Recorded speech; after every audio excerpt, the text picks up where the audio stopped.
Right, so we appear to have a gap in the rain today, so I'm going to make a video for you guys. Today we're going to talk about what causes obesity and overeating, and the information is going to come from this book, Fat Chance by Dr. Robert Lustig. And I think he's doing the rounds on social media again now, because I've seen some podcasts. I think he was on with Andrew Huberman, and there's people who have kind of been calling out things he says. So, a bit controversial, I think, some of the stuff. So, yeah, today's book, Fat Chance, this is what I learned from reading this book. So, the main premise is that obesity and weight gain is caused by too much sugar. So, this makes perfect sense to me, and this kind of creates the foundation of how I see diet now. Sugar is, unless it comes from natural sources, so it comes in fruit and your food you're eating, sugar is in absolutely everything, and it's an additive, so it's something we've added to make foods more palatable and more addictive and sell better. So sugar causes obesity and overeating and weight gain is kind of Dr. Lustig's stance on things, and I completely agree. So if you want to avoid overeating, then you're going to want to reduce sugar in your diet. Sugar is addictive and causes withdrawals. So you can observe this in children the most prominently if you give them sugar.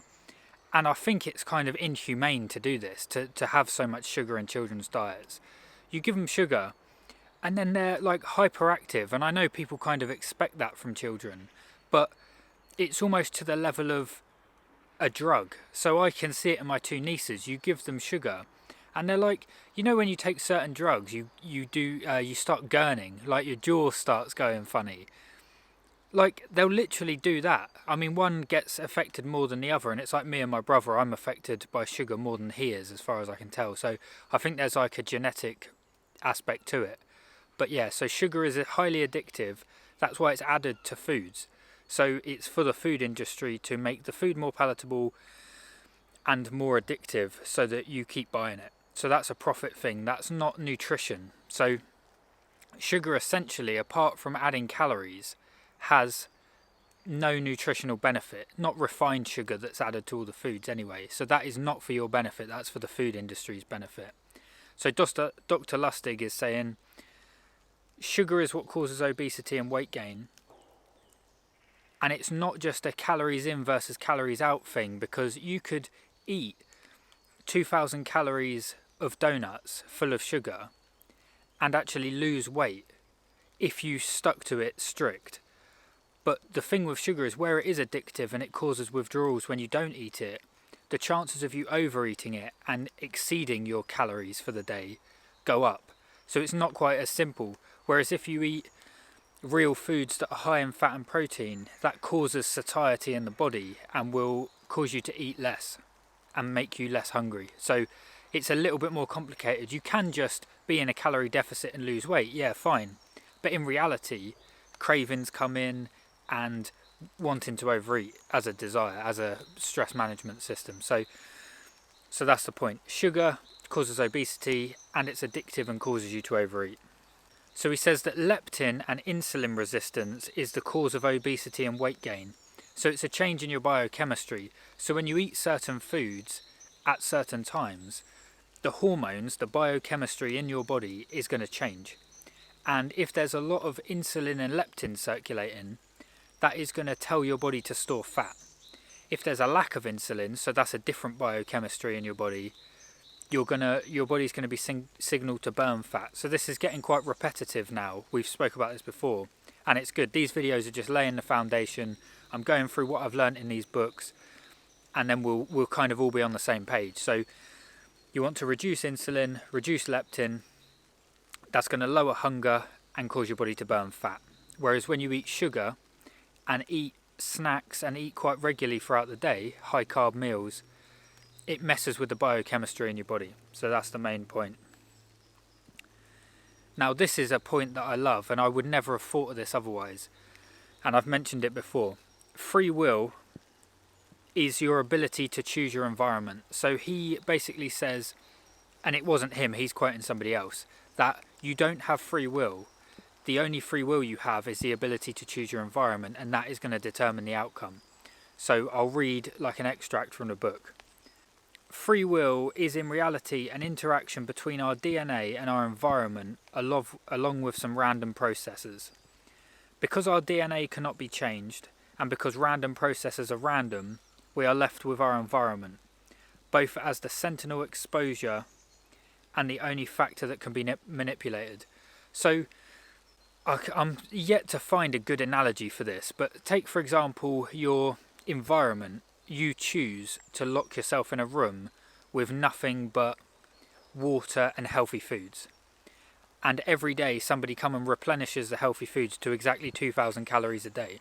Now you might have paid a company to like create this for you, so they've created like a little room that they put you in. You've chosen your environment, so weight loss and a healthy balanced kind of diet is inevitable because of that environment. Now a lot of us choose environments, or the environment is chosen for us, that aren't conducive. So the opposite of that might be a McDonald's 2 minutes away from your house. Like for example, I live 5 minutes from a Tesco and 2 minutes from a McDonald's. So my food environment is not conducive to a healthy diet. Now if I lived somewhere, I chose to move to an environment which didn't have those where they are. The only free will I've had is to choose my location. Then after that, the diet becomes inevitable. So you only have free will to the degree that you can choose your environment. So let me know if this makes sense, because I don't think I've ever done this point justice, and I haven't found a way of describing it properly. But so in your environment, you're going to have food, and if you choose to put chocolate in the fridge, you don't have willpower.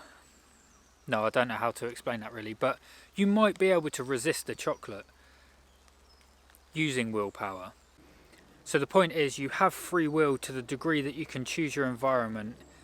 So he says the obesity pandemic is due to our altered biochemistry, so insulin resistance, which is a result of an altered environment. McDonald's on every corner, but you can get raw milk, but you can't get raw milk very easily. So right, this is the point. So our environment 10,000 years ago was hunter-gatherer. So you didn't need willpower to resist a chocolate bar, because it wasn't about. You're a hunter-gatherer living in this woods, and the only options you have in here, we've got some rabbits, foxes, red squirrels, and apart from that, you've got what you can, pigeons, seagulls. So your environment, you don't need free will, because you're just going to use what's in your environment. Now, our biochemistry, our insulin-resistant bodies and our high insulin and high leptin, which is the cause of overeating, is a result of our environment. So that's a result of the fact that I have a McDonald's 5 minutes away from my house, and I have a vast array of sugary foods that I can consume. Now, the point I made here was it's quite hard to get hold of raw milk. So I would like to consume raw milk, and it's something that I've kind of done some research on and decided to add to my diet. And getting hold of it, I've got to literally get on a ferry and leave the island that I live on to get that raw milk. So as an environment, it's full of McDonald's 5 minutes from my house, but raw milk is like 2 hours away. So no matter how much willpower I've got, it's the environment that determines the outcome. Because say I've got to go to work and I don't have the time to go to get the raw milk, I can either starve or eat McDonald's. That's not a willpower thing, that's a environment thing. So I hope I will get that point eventually, because I think it's quite an interesting perspective that I wouldn't have come to if I didn't read it in this book, and it made perfect sense, but I'm yet to explain it very well. So anyway, the point is you need to choose your environment very carefully and curate your environment. So you should do, the most important way to do this is with the people in your environment. So take the drug addict, for example. If you're addicted to some hard drug, it's very easy to fall back into old habits when all of your friends are doing it. If you go and join a group of people like AA, Alcoholics Anonymous, if you join a group of people that are actively not doing the drug, we've talked about pro-social shame before, but there's a lot of pro-social shame associated with if you then go and do it. There's more resistance to doing the drug, whereas if you're around a load of addicts, there's no resistance, and they will almost ridicule you for not doing it. So you are the average of the 5 closest people to you. So people is the biggest environmental factor. And then after that, it's like physically, what food do you have in your house and what food do you have access to near you. So the next point is stress or elevated cortisol causes overeating. So again, that's biochemistry. How much cortisol, which is just a chemical, do you have floating around your body? So I've kind of come to the conclusion that all vices in life, whether that's eating, gambling, any kind of addictive behaviour, drinking, doing drugs, is all two things. It's all a stress management coping mechanism and a substitute for love. I believe the meaning of life and kind of the purpose of coming here on earth is love, and it's always that's the motivation behind everything. Even eating is a form of like wanting love, and if that kind of love that you're craving is not available in your environment, stress goes up. So it's all a balance between love and stress, and the more you can manage stress correctly, the less you're likely to resort to these addictive behaviours. So stress causes overeating. So a solution to overeating and obesity is to manage stress. And this is a point that the author mentions. Stress about money kills neurons that regulate food consumption. So poverty equals stress. So poverty equals obesity. Food insecurity causes people to binge eat now because they don't know whether they're going to get the food in the future. So if you're poor and you don't have enough money and food is scarce, you tend to overeat because it's like, well, if there's food available, if I can get it now, and I can get these in high calories, so that's the sugary addictive foods. If I load up now, later on it's not guaranteed, so I can protect myself against the uncertainty of the future. This is why a lack of stress, a lack of anxiety, and this is a peace of mind before it's a physical thing, is a foundation of a healthy biochemistry in the body that's not going to cause you to overeat. So regardless of what your financial situation is, you need to cultivate peace of mind first, and anxiety is the opposite of that. So here's an actionable step, which is to food prep or store food in a freezer. And I found this quite interesting. If you food prep, you're giving yourself food security for the future. So that's the opposite of being scarce and thinking, oh, I might not have enough money to buy food in the future. And the author says that if you have a freezer full of food, that is a form of food security, which will cause you to it won't cause you to overeat because you have food security now. So these are two actionable steps, which is fill your freezer with food, and freezing. We've looked in previous videos, freezing is kind of the best way of storing nutrition over time. Metal cans aren't great, freezing is your best option. So freeze a load of food and food prep days in advance are both ways that you can stop overeating. And these are like common practices, people always do these. But that's why, because you're in your mind, you have food security now. You don't have to, like me, I've got probably enough beef and fish and chicken in my freezer to last a month. So in the back of my mind, that's not a stress. Even if finances aren't great, you know I can eat for the next month. So they're just two good practices. But it's good to know, because everyone knows you should store a bit of food and food prep. But it's good to know why, so it's food security. This is a point we've spoke about before, and it's come up again in this book, which is know your genetic heritage. So, and these are kind of two different points, but the author mentions that hunters, gatherers and omnivores would consume different macronutrients. So I'll try and explain. So hunters are killing animals, and the food they eat is going to contain mainly fat and protein. So he talks about fat being the main macronutrient for a hunter. A gatherer is going to gather plants, which is going to have mainly carbs and protein. So that's carbs, which is glucose. An omnivore, which he says is kind of like a new invention, you would have either had a hunt or gathered while you're doing the hunt, but you would have mainly digested and consumed one or the other. So you're either digesting mainly fat or mainly carbs. The omnivore will eat carbs, fat and protein at the same meal. And he said this is a bit of a strange thing. So with very few exceptions, naturally occurring foods contain either fat or carbs.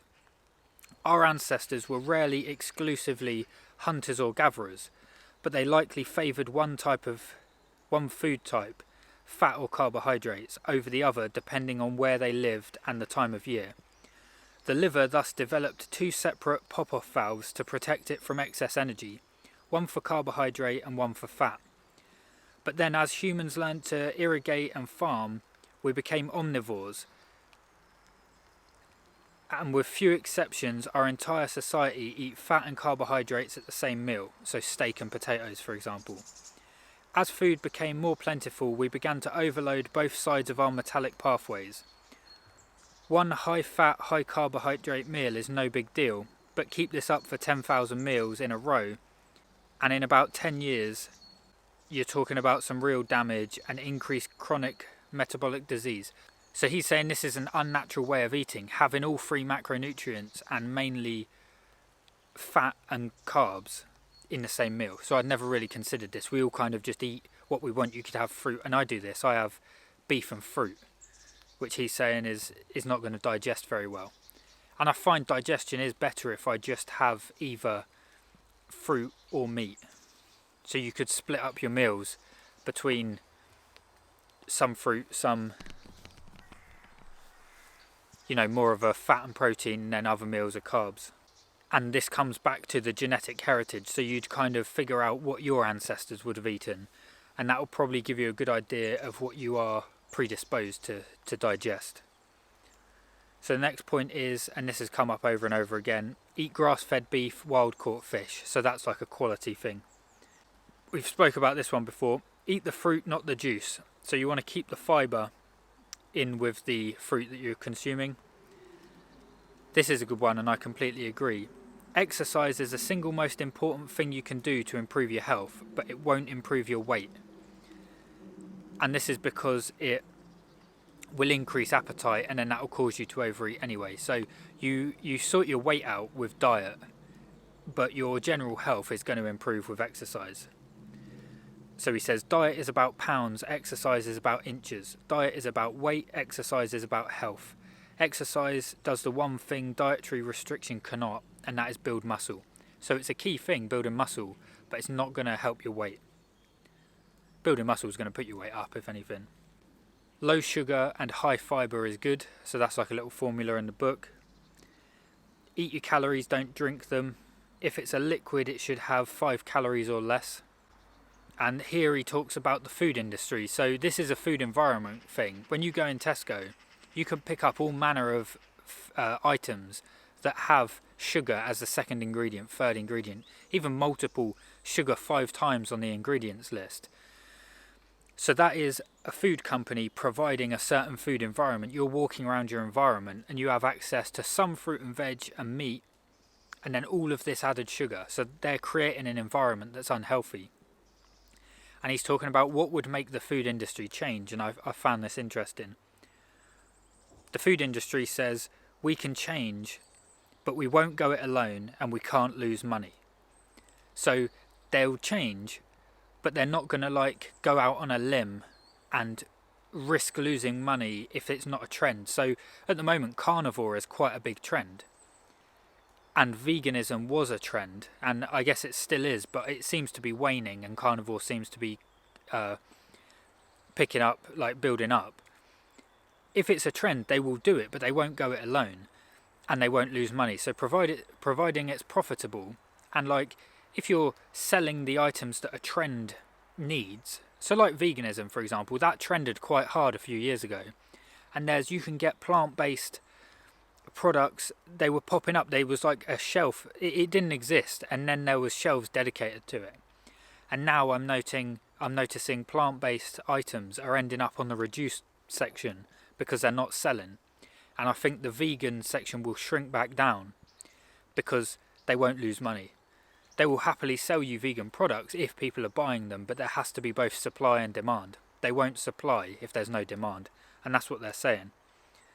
And that's down to us. We need to, as a community, figure out what healthy is, what a healthy diet is, and then only demand that, only create demand for it, and then there'll be supply. So that's kind of what I'm doing. And I'm not that smart. You've probably realised it takes me a while to figure out what the deal is, and I'll change my mind and I'll kind of flip-flop between ideas.